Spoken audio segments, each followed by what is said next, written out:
like insane. Okay, just know I don't make you memorize this stuff, okay? I should have cut back images. I didn't. Anyway, so I'm kind of hyped up here. I also noticed that the basin of Moffat is beginning to smell more and more like a gym. It's getting hotter, so hang in there.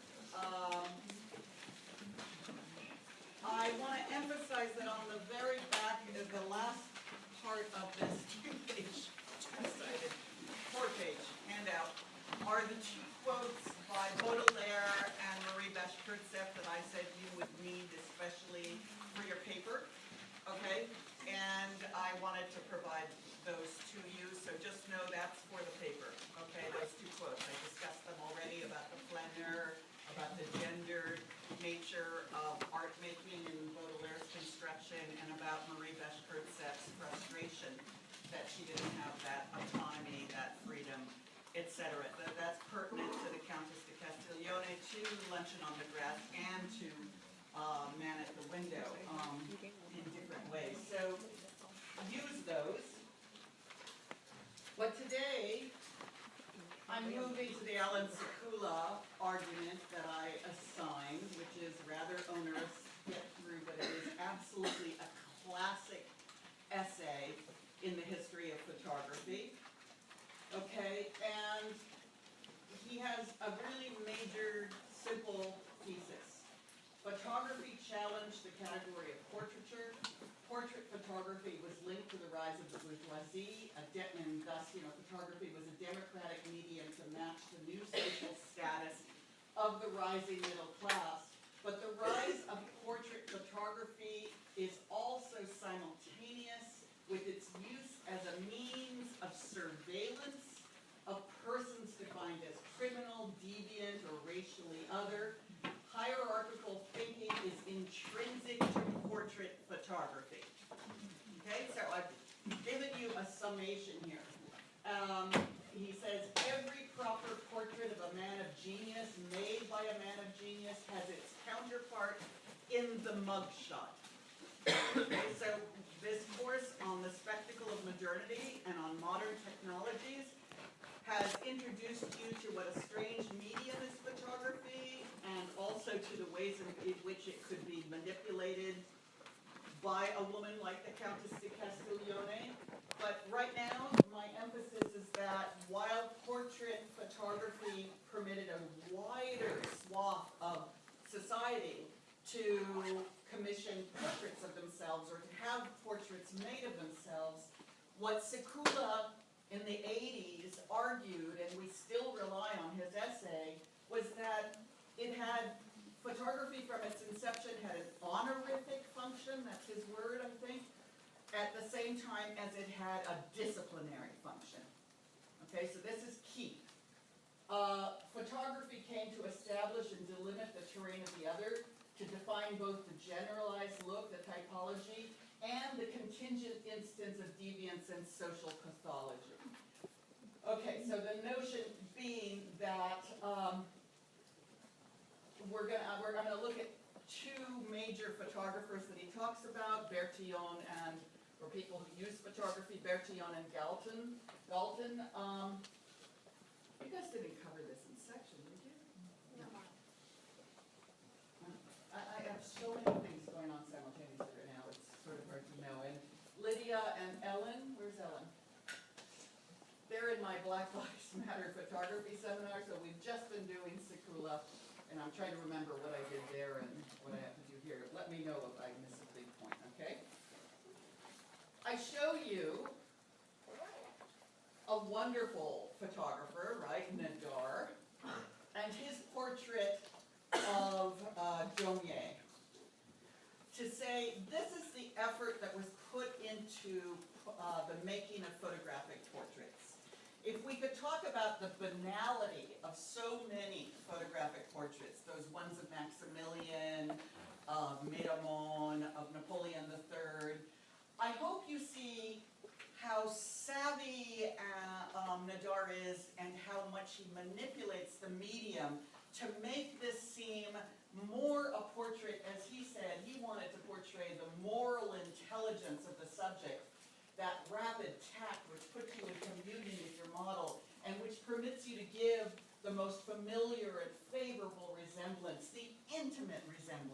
Nadar will make a career out of photographing artists, novelists, poets, intellectuals, bohemians, as well as people who could pay him for their portrait. And I want you to note the different moves he makes here to make this feel like a portrait of Daumier's psychology, right? Of his intellect, of his stature as an artist. Daumier, the great lithographer, the great artist, and from the working class, but unbelievably talented, and Nadar really respected him. How does he do that?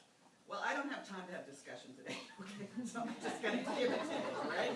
I need to be teaching a lot less to be asking you to come up with it. So I'm just going to say, how does he do it? One, he cloaks. He literally would provide the cloaks that cover the specificity of the costume. So you're not looking at buttons and buttonholes and wrinkles and lapels, and he generalizes fashion here, right? He makes, and by putting that dark cloak on him, we are not distracted by his body. We know the focus is his head, right?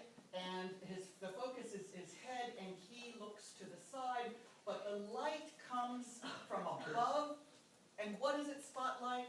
His forehead, his cranium, and the complexity of his face turned so that one part is lit and one part is in shadow. All of that creates a sense of a particular kind of psychological complexity.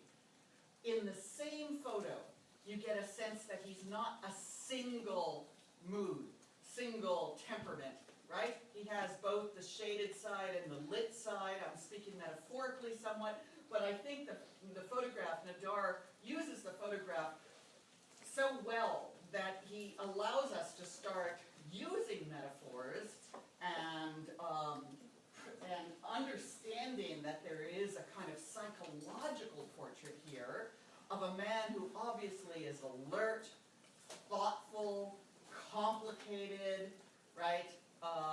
With great stature, with great authority, etc. Okay, so that's what portraiture in photography at its best, and Nadar is one of the best in this period, can do. But Sekula tells us that we have to understand that the mugshot is also a product of this technological invention of the photograph, that photography from early on, as you know, Baudelaire said, it's good for clerks, it's good for scientists. What Bertillon argues is it's good for cops, okay? It's good for the state. It's a way to keep track of people. And the Sekula tells you how Paris, during this period, suddenly, its population just increased exponentially. And a lot of people were immigrants, a lot of people coming in from the provinces, from outside Paris, obviously. And the fear of criminality, and that criminals would not only do criminal acts, but they would continually elude identification by the state. They would change their names, for instance. What Bertillon, the inventor of the mugshot, is Alphonse Bertillon, this criminologist, not a photographer in identification, but someone trying to facilitate criminal seizures of individuals. What he wants is he wants to have an archive of people's bodies, right? And he wants it to be that a cop could look at his archive and find out that this person, right, that, René is Paul, is Guillaume, is, Marius, all these different men's names actually adhere to the specific criminal who keeps eluding the law. Now, you'll see right away when you look at the mugshot, right, that there is a sense that photography both is incredibly documentary, right? There's a confidence here that now that we have this photo, we got him. But on the other hand, not quite. Because even here, there is clearly an acknowledgement we need two photos.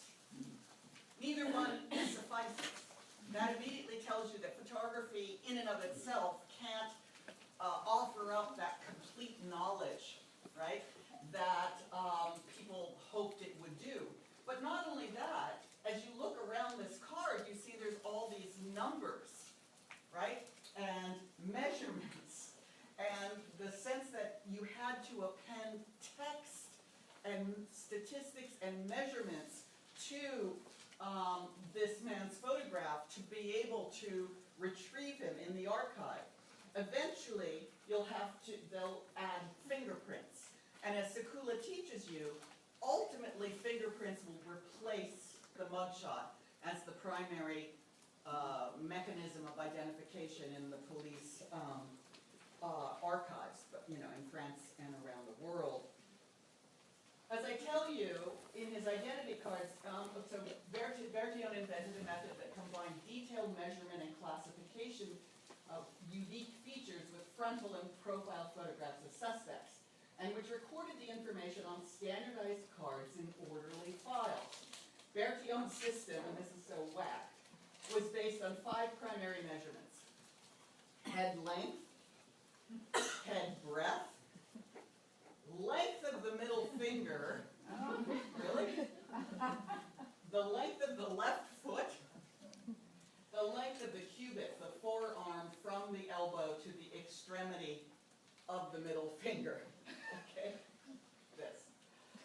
Each principal heading was further subdivided into 3 classes: small, medium, and large. Well, that's specific, that's helpful. The length of the little finger and the eye color were also recorded. Bertillon's system, as I say, was taken over by fingerprinting. Now, what Sekula makes us understand is this aspiration, and it's an aspiration that many would argue is what airport security should be doing, that we should be finding a way always to retrieve the criminal or the sought after. But fundamental to the Bertillon method, and he did believe ears were great telltale signs, okay? Fundamental to that method, as I say, was here's the measurement of the breadth of the head. Here is setting up another measure for the man who's photographed. All of these attempts to have a systematic means of always representing everybody with similar variables, right? Or the exact same variables. Always having them fully frontal, fully profile, fully measured by calipers, fully upright. A whole set of conventions to capture this population evenly across the entire archive. But one of the most wonderful things, and again, Sekula tells us that purportedly, when you went into a Bertillon archive, if you had all of those measures, you would get a group of just, let's say, 10 people. With that ear, that head breadth, that head width, da-da-da, and that you could then just compare 10 photographs out of 10,000, right? But truly the most difficult part of the Bertillon process, and I'm showing you some studio pictures, but this is what we really need. Armoire, the classification. Bertillon's whole system depended not just on the photograph, but on the filing cabinet, on the filing system. The question was, sure, you can make that record of any given individual who came into your police station, but how could you ever retrieve it again? And where do you keep that knowledge? Pre-internet, pre-Google matching of pictures, etc. This notion that somehow this was actually an organizational task, that photography by its sheer inexpensive availability permitted the notion of photographing the entire criminal population of Paris, but it didn't allow for the retrieval of any of that information, right? You were told a 5'6" swarthy man came into a cafe and stole money from people's purses. 5'6", swarthy man in Paris. How about like almost all of them, right? And did you, when you saw him do that criminal act, get a sense that his ear is, 6.5 centimeters? That this was what it was? in which we can, and I think Sekula's emphasis is a kind of horror at the disciplinary surveillance of the entire population that photography and modernity catalyzes. Nonetheless, we see at the very same time, as in the photograph of the fossils, as in the photograph of the man having his shoes shined, that photography will not deliver up the answer, right? Too many, in fact, too imprecise, too many other supplements needed, questions of archiving, all of that means the Bertillon project was, in its own way, a failed project. Hugely influential. The mugshot is from Bertillon and still used today, as you know, although fingerprinting did surpass it.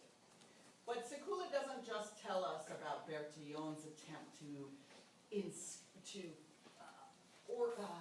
register, record every individual difference, right? Which the sense that criminality might be that lots of people who have weird ears are prone to criminality, but the photographic mugshot is about recording each one of those people with weird ears, okay? The other man who decided he could turn to photography and could overcome the archive was Galton. And what are we looking at here? Has anybody read this? If not, Ellen, can you talk to us? Well, this is like a composite of... A composite. Go ahead. Of many different photographs laid on top of each other. Yeah, a composite of many photographs laid on top of each other. Lydia, anything you'd add there? It was supposed to eliminate the deviance, so that what you would end up with, the result is what an average man or woman looks like. Yeah, an average of this particular category. So the notion is, how do we find out what the average criminal looks like, according to Galton? You overlay a whole bunch of photographs, and anything that's just one individual happens to have a cleft lip. It won't register, because if you've got 20 negatives and you're doing 20 photographs, the only thing that gets reinforced over and over again are common features. Features in common. The rest disappear from view. But other things disappear from view too, right? First of all, the convention of lighting must have been pretty similar, for the sense that the left would always be lighter and the right be darker, with that one eye getting the greatest precision of detail. But what else is disappearing? Do it quickly. Come on, somebody. Yeah. Facial hair, you can kind of see a mustache. Yeah. Specificity of things like facial hair. Absolutely. Yeah. The ears, and what else that's a corollary of the ears? What are the ears on the head? Where are they? On the outer limits. The outer limits of the face here. The ears, the particular jaw, the cheeks, the edges of the guys, all of these guys' heads get blurred out. And yet it's precisely, you know, not only we saw how much ears mattered in this culture, thinking it could be revelatory, but, you know, physiognomy and phrenology, studies of people's bodies that are supposed to allow you from the outside to know the inside. You look that way outside, you're deviant and criminal inside, or you're crude and primitive inside, if you're a black man who has a particular facial angle, etc. All of those arguments that we can read insides from outsides are partly undone in Galton when so many of those specific features disappear into the blur. And yet he's, you know, he's dogged. This is a picture where the top is captioned, "Prevalent types of features among men convicted of larceny without violence." Because, you know, larceny with violence, whole nother set of features, right? And below, I hope you fully appreciate that below it's the normal population, officers and men of Royal Engineers. I love having written colossal, but the engineer is brought out here as the heroic good citizen. And so these are supposed to be what good people look like. This is a composite of 5 officers. This is a composite of 12 officers. Here are what privates look like, 11 of them, and here are what 30 privates look like. Don't ask me why the 11 didn't come with a 30 and become 41, I'm not sure. Of course it's absurd, right? Of course it's ridiculous. And partly I'm just sharing with you in our spectacle of modernity and new technologies in late 19th century France and across the world partly, just how absurd it is. But I want that sense of how photography incites and invites these ridiculous, purportedly scientific propositions. You would never look at an Ingres portrait, a Delacroix portrait, a Courbet portrait, a Manet portrait, and say, this is such a record, we now know that artistic models always look like Victorine Meurent, right? We don't use painting, which we understand to be constructed, and remember how much Victorine changes across pictures. We don't presume paintings have that reality correlation, right? But photography, because of its indexicality, right, like a footprint, supposedly an emanation of what actually was there, continues to seduce and, in some ways, what is it called? Con scientists into thinking that it would be the ultimate objective instrument. Okay? But note also that it is absolutely central to an opposition between normalcy and deviance. Okay? Nadar is doing a lot of work to make the portrait of Daumier hold at bay these kinds of associations. Although we might argue, you know, his emphasis on his forehead, whatever, that partly he believes his greatness is marked on his body, but he tends to try to create these kind of more individualizing portraits. Okay, so we're in an insane world, right? This class is all about crazy people. The Countess de Castiglione, Bertillon, Galton, and crazy people, again, in a period of such incredible upheaval. Haussmannization, technological invention, revolution, empire, and war. Okay, so today I'm moving on to the Franco-Prussian War. We're looking, as I tell you, at an anonymous photograph of the Mobile Guards. Don't worry about thinking I'm going to like make you learn the image by image, okay? I told someone in the elevator I have like 4 times as many images as I can talk about, so I'm being a very bad professor today. I would never advise doing this, and I don't want you to be anxious, but I'm trying to create a sense of the world that the Franco-Prussian War brought on, and we're looking at a destroyed bridge at Argenteuil. And my next lecture to you is going to be on Monet, before and after the Franco-Prussian War and the ending of the Second Empire. As I tell you, and you could look at the timeline at the back, it's on the last page. You know, so we have the Franco-Prussian War starting in the summer of 1870 when Napoleon III, does this man not learn anything from Mexico? Declares war on Prussia. Prussia, Germany. We know in hindsight, pretty good at military formation. France, not so good, okay, although aspiring. But Napoleon III will fall by September 4th. If the war is declared in July, he falls in September. And that's the end of the Second Empire that we've been studying, right? That's the end of the Second Empire in 1870. And the Third Republic is declared.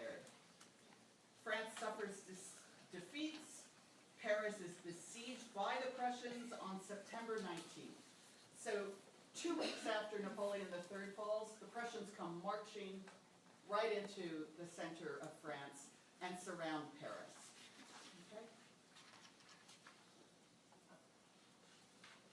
As Holly Clayson has taught us in her book Paris in Despair about, she's an art historian, but about this Franco-Prussian war and its siege, for Parisians it was often, there was no shelling in Paris for a very long time. Instead, the war was experienced as starvation, deprivation, being in a city surrounded by the enemy, trying to survive, trying to protect, as I will tell you, their people and their culture. So let's just kind of give a sense of the violence. Because, this is the stuff that when I learned Impressionism, where we're about to go to all those pretty paintings of Argenteuil, the Franco-Prussian War was not even mentioned. There was no timeline. It was like this reflection loop to that reflection loop leads to that reflection loop in painting. Okay, there weren't other media, there was no photography, there was no sculpture, it was all painting, and what the hell was going on in France was for me to learn much later, and art historians to take seriously. But this is disturbing, right? It only comes occasionally into representation what it was like to try to protect Paris. Representations like this of a destroyed house, and some paintings about the famine. People lining up to get the little bit of food, and resorting to eating rats, which is the joke here, is that a rat can be hung as a piece of meat as much as fish or a rabbit, etc. The urban population was relying and searching for rats because it was starving. Ballet dancers? Sailboats? Female nudes? Kinda hold off for a little bit, right? No wonder I'm showing you prints, right? Popular prints of the desperation of the Parisians. I'm showing you this picture that is about trying to protect the Louvre, putting sandbags in the windows, trying to make sure the art wasn't destroyed. Stories you probably associate with World War II, but I'm letting you know, it happened in 1870. And who's in charge of protecting the art? Courbet. He's one of the key figures in this period. Okay, and when the Franco-Prussian War is represented, are we surprised that it looks back to the Revolution of 1830 and the notion of female personification? Here is the one image you maybe should try to hold on to in your head a little bit. The contrast showing us, as it's inscribed, I should have this on the list, I don't, so add it. Paris before the war, Paris during the siege. Two female personifications, right? One of them aristocratic and courtesan-like, right? Seductive woman, like Renee, Zola, the Kill. And then during war, suddenly, right, in the dark dress, the stern view, holding a weapon with the flag Liberty. But both times still relying on the female figure to represent political violence, right, and to represent political causes. Even Puvis de Chavannes is a very kind of interesting classical type painter. He does these two, where do I have it? The back of the first page, the balloon, 1870, and the pigeon, what it was like to try to send out news from Paris, receive news. And again, these women are standing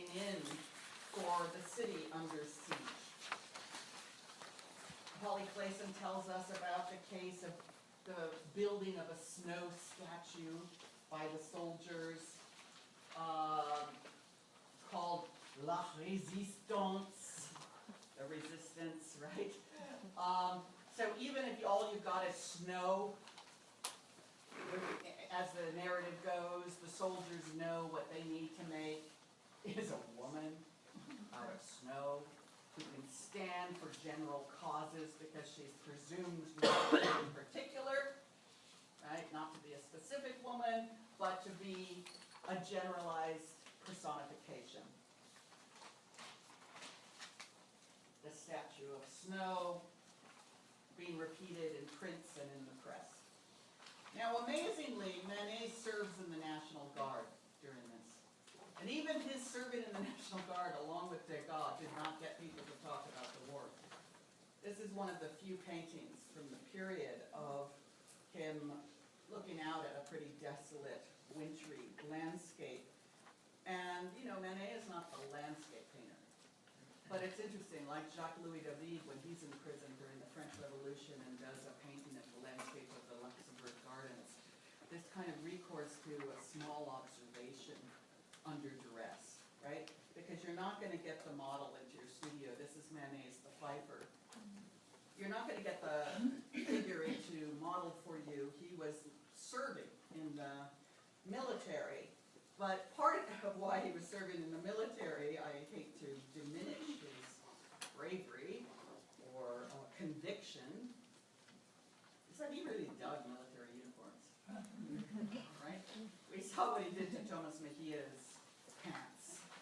Even a guy having his head blasted off. There's a little dandyish interest in his legs with the stripe. And sure enough, some of the art he does during this period, and he's quite proud of his own uniform and writes about it, but is also of men in uniform. So he's not going to female personification, right? Others are resorting to that. He is becoming oddly a kind of descriptive artist, doing a kind of eyewitness production here. Of the landscape, of the soldiers, precisely not what he does when he tries to fabricate history paintings, right? This is how we know he's under duress. Small pictures, other genres, paper, women in a line. This is also Manet. But an artist like Meissonier gives us the full bombast, right, of trying to imagine the siege of the Franco-Prussian War as a history painting with, you know, the most remarkable giant Amazon woman, right, in the center with the tricolor and dead men all around, trying to imagine a patriotism in the midst of the chaos of war with the wounded. And let me remind you, so he does a bunch of these different siege paintings in the 1870s, or versions of it, but I want to remind you, this is who Meissonier is. He's the one who I showed you with Haussmannization. I showed you this little painting called The Barricade, which was about the 1848 revolution, and that's on your handout, in which the small crooked street had been the place of real, as you know, violence, right? Violence and assault and defense, okay? So notice that this kind of incredible pessimistic picture has no central personification, right? It has no central heroic figure. In 1848, he's describing it as what revolution does. Revolution undoes heroism. Revolution undoes the heroism of a given inspiring figure. While this picture, France with foreign enemies, not internal enemies, right, requires a kind of patriotic language that brings Liberty Guiding the People by Delacroix back center stage as a reference point, even for Meissonier.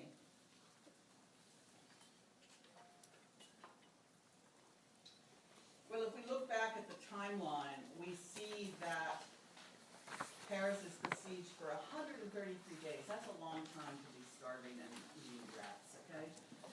4 months, over 4 months.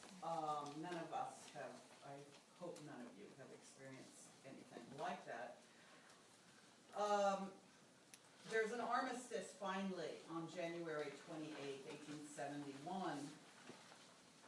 And only a couple months later, there is an uprising of the most radical working class members of this republic who fear the reinstantiation of monarchy and conservative politics in France.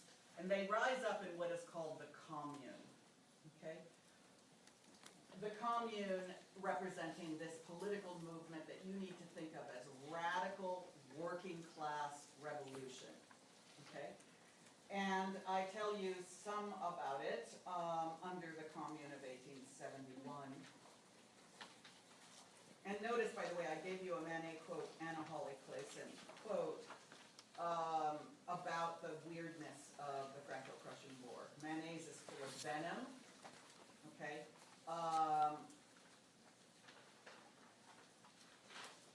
But Holly Clayson describes how oddly distanced violence was for those people inside Paris because the Prussians don't march in.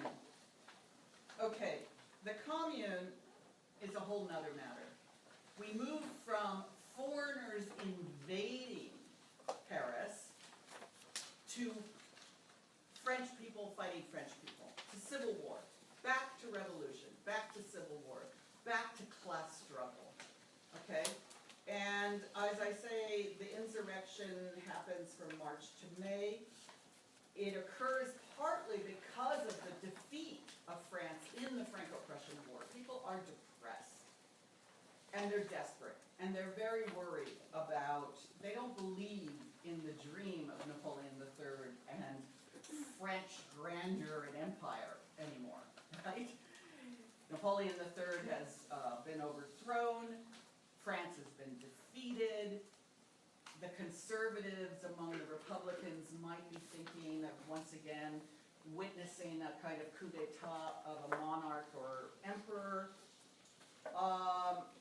So that once, I say subsequent to the disarming of the National Guard, which had been composed largely of workers who fought during the siege of Paris, and in fear of the restoration of monarchy, there is this popular uprising called the Commune. On March 23rd, municipal elections organized by the Central Committee of the Guard resulted in victory for the revolutionaries who formed the Commune government. Among those in the new government were the so-called Jacobins, hopefully familiar to you as the radical Robespierre faction of the French Revolution of '89, who followed the French revolutionary tradition of 1793 and wanted the Paris Commune to control the revolution. And then there's these other constituencies, the Proudhonists, who were socialists, who supported a federation of communes throughout the country, and the Blanquists, who were socialists who demanded violent action. So even within communards, which is what these revolutionaries are called, typically there's a whole array of political positions. Is violence the answer? Can this travel beyond Paris? Etc. The program that the Commune adopted, despite its internal divisions, called for measures reminiscent of the French Revolution of '89, I'm saying 1793, like the end of support for I love this. Wait a minute. End of support for religion, use of the revolutionary calendar, okay, and a limited number of social measures like bringing down the workday to 10 hours and ending work at night by bakers. Now that was never going to happen, right? Bread, too symbolic.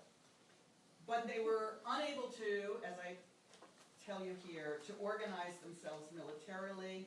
And on May 21st, Republican government troops entered an undefended section of Paris, and during the Bloody Week, the regular troops crushed the opposition of the communards, who in their defense, as I will show you, set up barricades in the streets and burned public buildings. At least 20,000 communard insurrectionists were killed, 20,000 20,000 French people killed after the Franco-Prussian siege. Now that's demoralizing, right? It's like you just had foreign war, and then what follows it is civil war, and 20,000 people are killed, along with about 750 government troops. In the aftermath of the Commune, the government took harsh repressive action. About 38,000 communards were arrested, great numbers were executed, and more than 7,000 were deported from France, okay? A major crisis, right on the tail of defeat, realizing, so I mean, think of what Napoleon III thought at this Universal Exhibition of '67, right? Think of that incredible hubris, pride, optimism, sense of the glory of France as an empire, even thinking Mexico right prior to its downfall. You know, France as the powerhouse of Europe, along with England.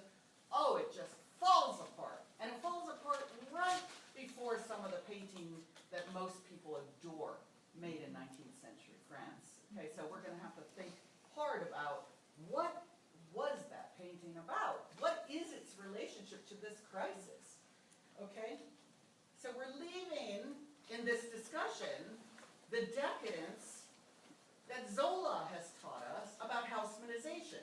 Haussmannization spans both before this crisis, right, 50s, 60s, and it keeps going under the good idea, let's finish that damn boulevard here or there, right? So it will go on through the 70s, that's why I say Margny's photos date from the 1860s to 70s generally. And remember why Haussmann's boulevards were built. Lots of reasons, right?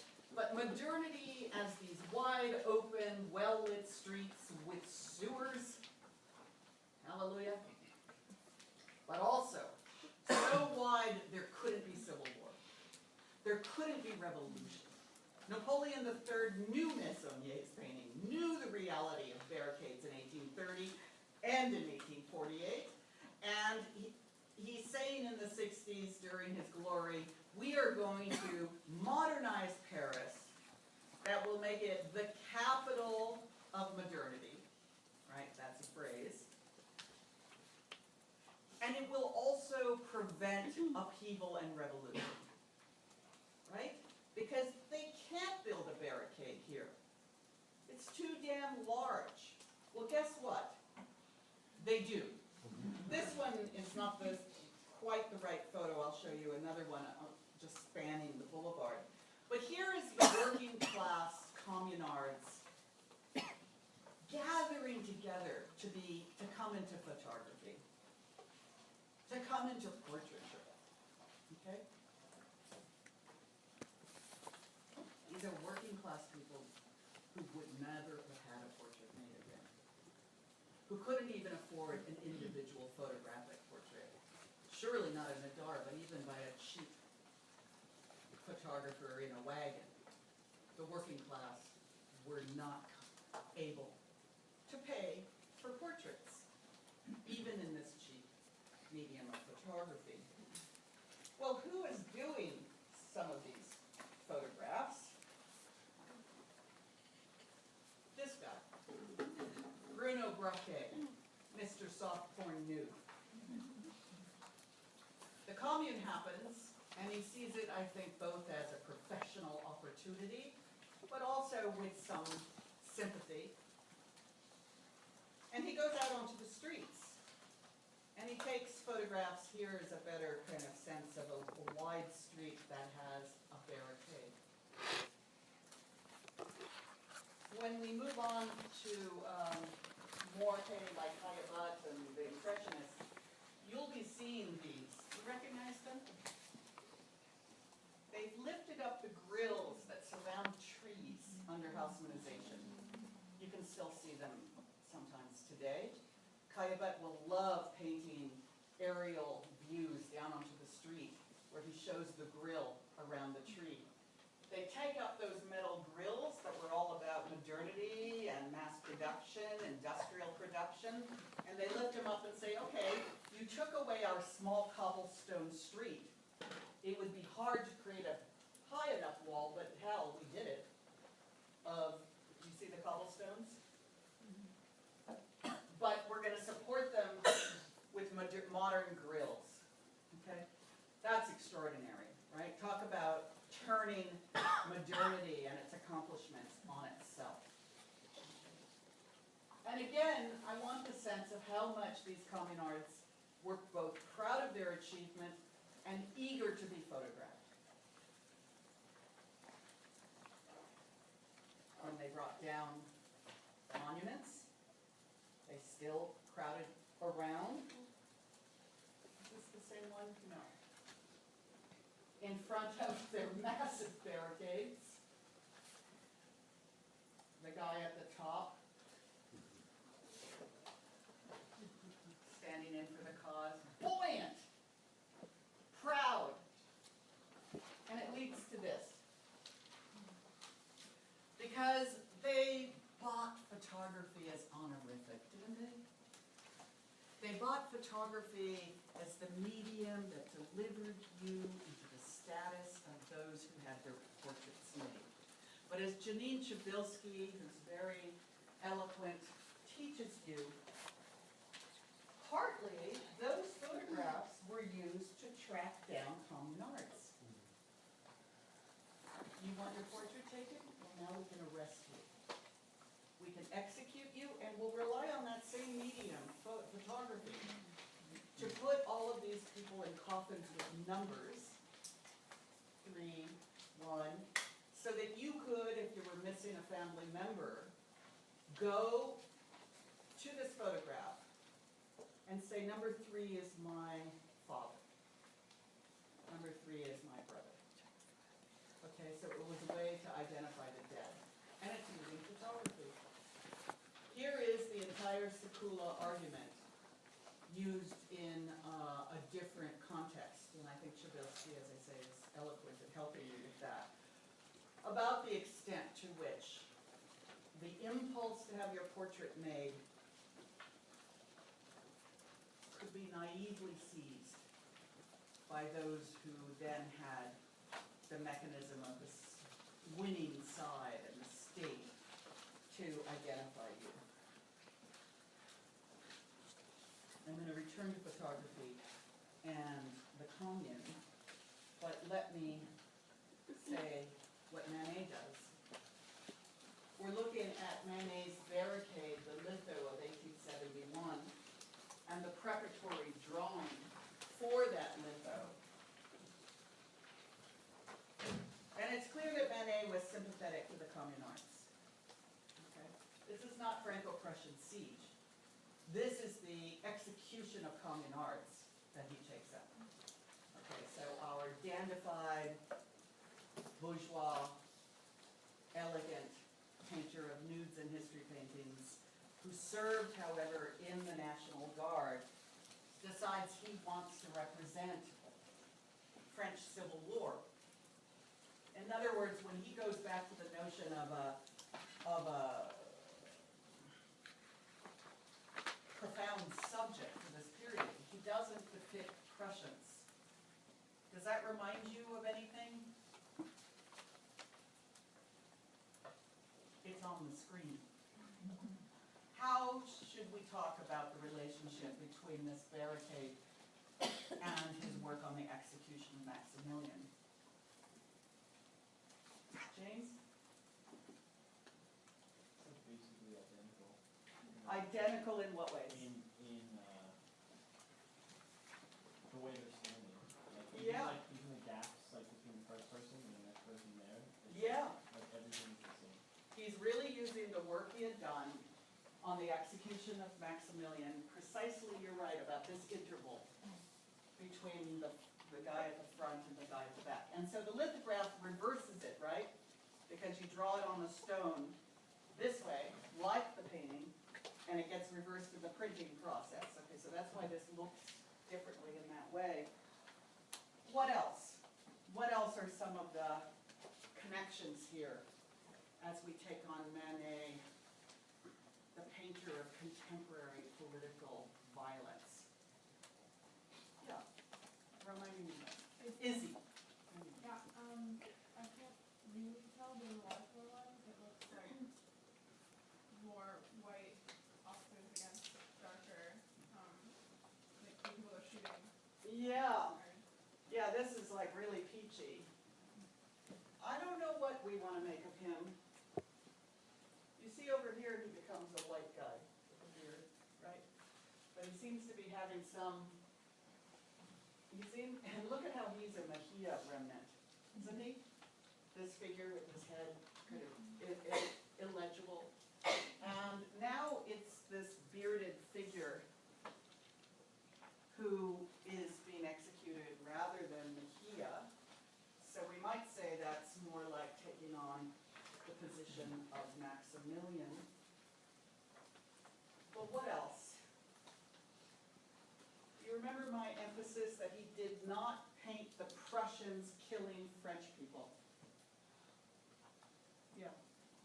So like, the main thing with the execution of Maximilian was that the emphasis was that with the uniforms, that it was almost like France was the one doing it, not Mexico. And in the lithograph, the emphasis is that it's not the Prussians that came and killed us, it's France that did it to ourselves. Yeah, same move, right? Same move that he's not interested in making history painting out of foreigners killing French people. Rather, he's really fascinated by French people killing other French people. He is hostile, as you know, to the Second Empire. And here, the hostility seems to be to the Republican government that shot the communards.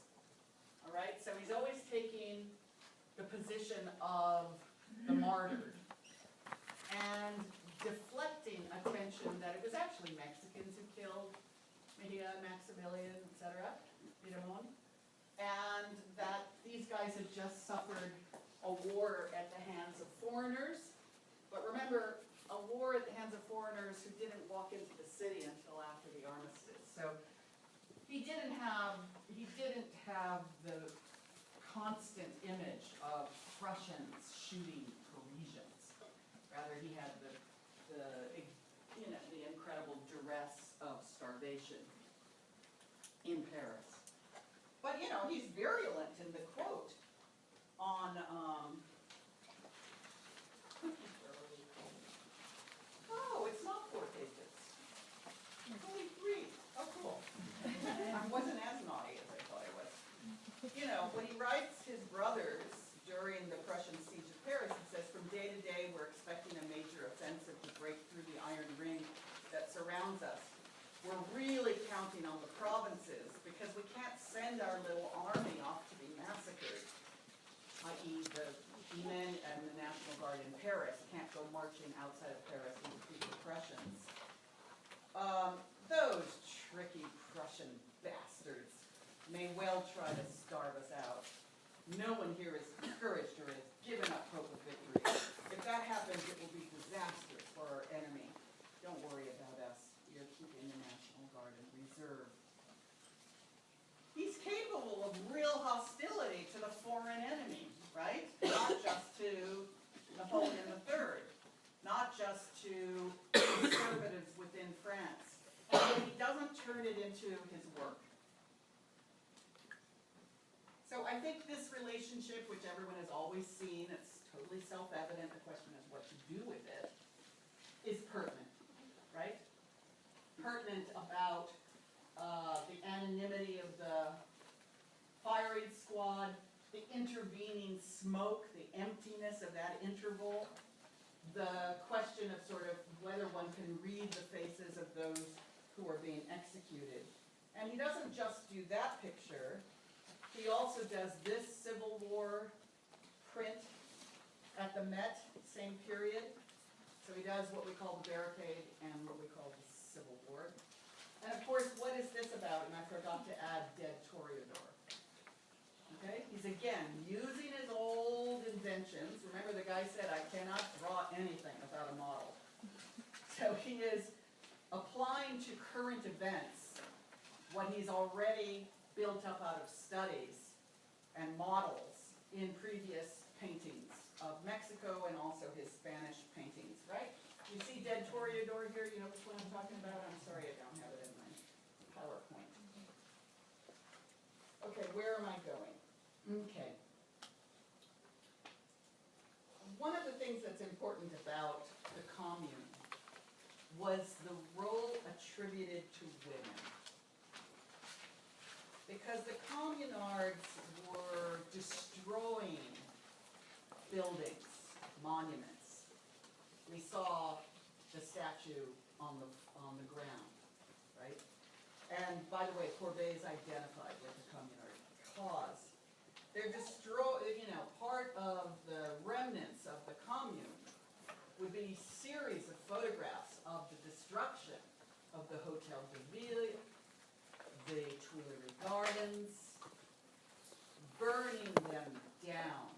And who is blamed for burning down Paris? Women. Called pétroleuses. Women identified with starting fires with petrol. Right? Pétroleuses were understood as this awful, unseen force at night.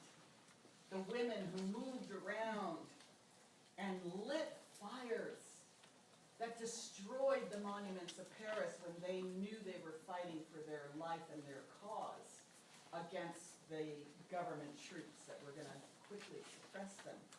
The whole point that Przybylski underscores is that pétroleuses were about not being seen. Thus, you could blame them, right? It's like when Diego Rivera does, really radical revolutionary murals in New York City for Rockefeller. Some of the people say, oh, the only reason it's so revolutionary is Frida Kahlo comes in and tells him to add lemon to his mural. Like these phantom women who have such power behind the scenes, right? Notice now what's happening to female personification, okay? We had female personification in Delacroix representing liberty. We had female personification representing Paris before and during the siege. We had the snow statue, right? We had lots of uses of women's bodies to stand for political entities, abstractions. Well, the pétroleuses are standing for the communards and their violence, their deviance. And when they're arrested, some photographers know this is a great opportunity. If Braque knew that the barricades were helpful, Eugène Appert, A-P-P-E-R-T, decides a whole volume about the communards will be a bestseller. He goes into the prisons, the yards, some of them all women, some of them all men, of the people arrested as communards. And he does an amazing thing. He photographs individuals. The working class comes into portraiture here in something that is simultaneously a portrait and a mugshot. Okay? The way it's simultaneously that is the reason he gets these communard women to sit for his photographic portraits is he offers to give them a copy so that they could, knowing they were about to be executed, they could give them to their family. Working class, radical women would have portraits to extend to their family, even as the photograph is being used by the photographer more like a mugshot. Here's a picture of deviance. This is a communard woman and her son. Notice it says the Damiers or something, and pétroleuses. Talk to me about the pétroleuses as you've been just presented very briefly, that identity, and what these photographs are like.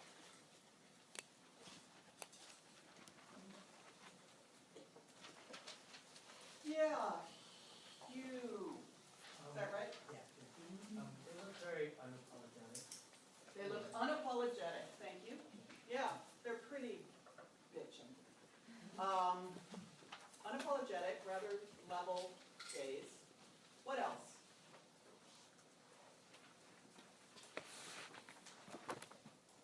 Yeah, is the hand in the, kind of imitating the pose? I have no idea if that would signify that way, but I understand why you bring it up. Yeah, is that a Bonaparte citation? I don't know. But let's talk about it as what photography is like. Does she conform to what you just heard about the Petrolus? How and how not? Yeah. Well, I mean, you said they were so specific, this mysterious unseen thing that they. Mysterious unseen thing, that's what they're constructed as, and what does this do? Identify them? Identifies them, delivers them into visibility. And what does that do to the associations with the Petrolus? What's this like? Yeah. It like humanizes them. Humanizes them, what else? Come on. Yeah. It makes them like individual people. like Makes not them just- individual people. So humanize and individualize, right? With the notion of their specificity. Specificity is exactly antithetical to female personification. Female personification is supposed to be about women's bodies being able to stand for a generality. And the Petrolus was in a way a personification of the commune as that woman who is unseen but represents the force of violence across the city. What is photography like here? Riley, tell me, what is photography as a medium like compared to the prints of Petrolus? We already have gotten somewhere, but just give me a few more words. It's a more realistic depiction of women rather than these like scary entities. Yeah. So again, you're going into the notion of specificity Yeah. as opposed to specter, boogeyman, boogie woman. Yeah. Honorific Honorific in in a way. a way, yeah. Do you notice that she's not fully frontal like the mugshot, nor fully profile? She's a little more like the Daumier picture by Nadar, a little complicated in terms of the pose of her body and then her turn of her level gaze to you. But tell me more. Read this photograph for me, Anya. More. Just start to read it like a formal analysis. Okay, I think what's interesting is instead of like the Daumier, there is a focus on her clothes. Thank you. Tell me about it. Like I think like in the reading, you can see the like threadbareness, which speaks to like her position. I don't see the threadbareness off the top of my Oh, head, okay. but it doesn't mean it's not there. I And thought she may that- have pointed it out, and I'm not saying you're Yeah. wrong at all. I thought that the thing on her shoulder was, but it might be like detail of her dress. Yeah. Okay. I want to emphasize buttons, embroidery, specific sleeves, specific bodice, specific clothing. I want the banality of that and the detail of that as doing everything that photography does against your attempt to generalize. Yeah, someone had their hand up over here. Yeah. No, let me do her first and the stairs and then you. Okay. Yeah. It kind of gave her a Loud.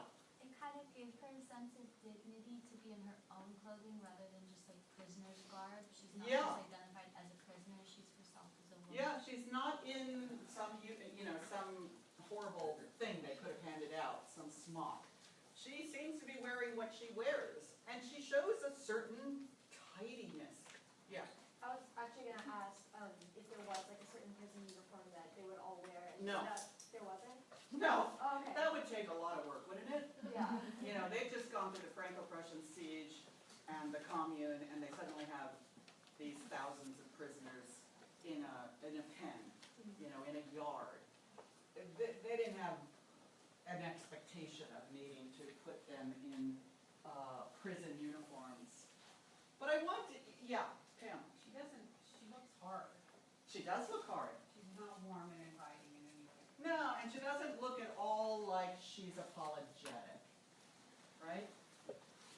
This is, I mean, you know, Bertillon would say, oh yeah, I know this one, right? That's like the 3 drawers near the window. We got a lot of those hard women with, you know, little ears pitched to their head, right? Little chins. Oh yeah, we know what that Indian woman is like, and it's no surprise she doesn't look apologetic. But what happens? Oh man, does this screw with them? Motherhood. Okay, this is a family photograph.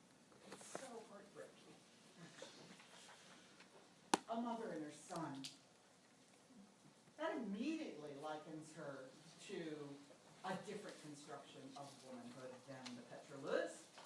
This is a woman with a family, a loyalty to the family, a sense of protectiveness to him.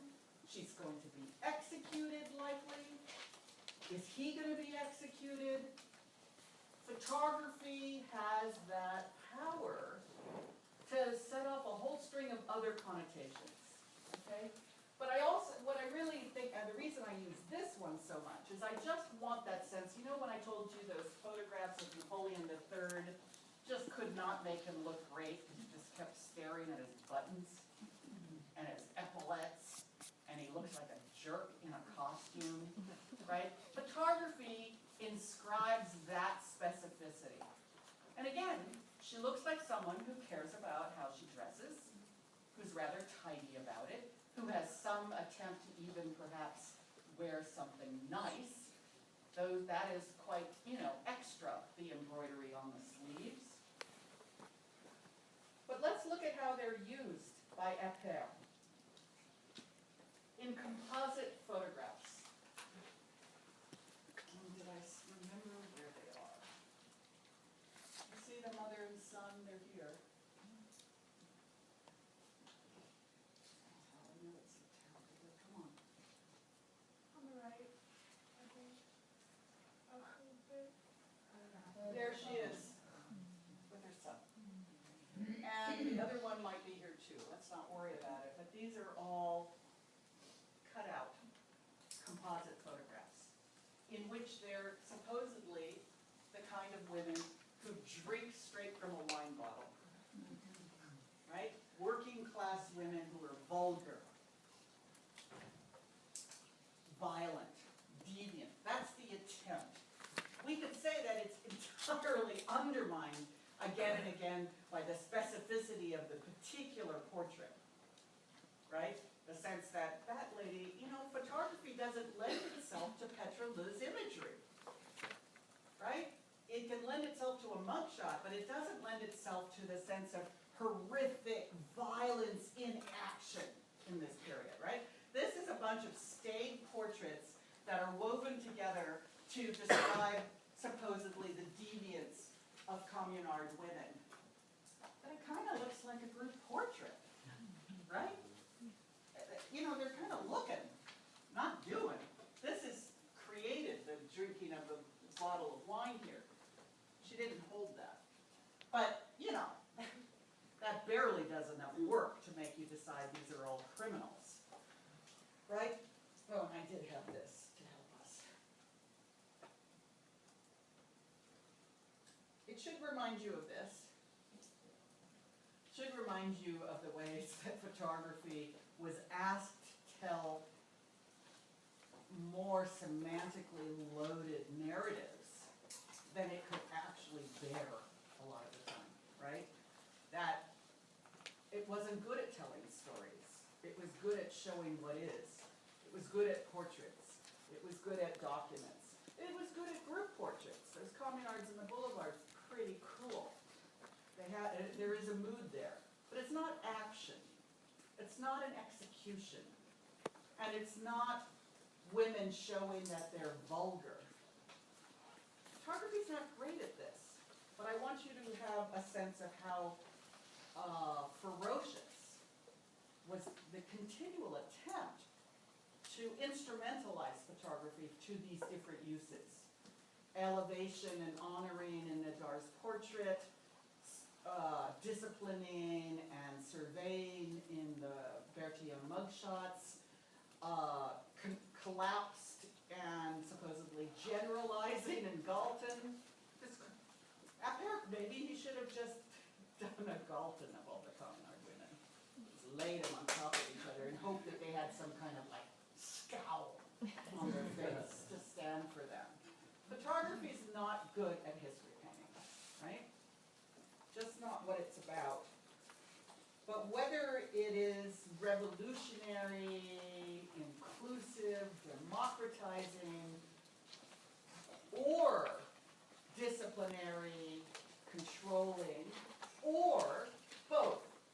What's so great about Janine's work on the photos of the Communard women is that the same photo has such opposite value for different audiences. For the police and the public, it's her deviance. For her family and fellow Communards, it's a memory of a beloved. It is a portrait and a mugshot at once. Okay? I was so worried I couldn't get through this. I'm actually early, but let's call it a day. Okay. I'll see you, remember, not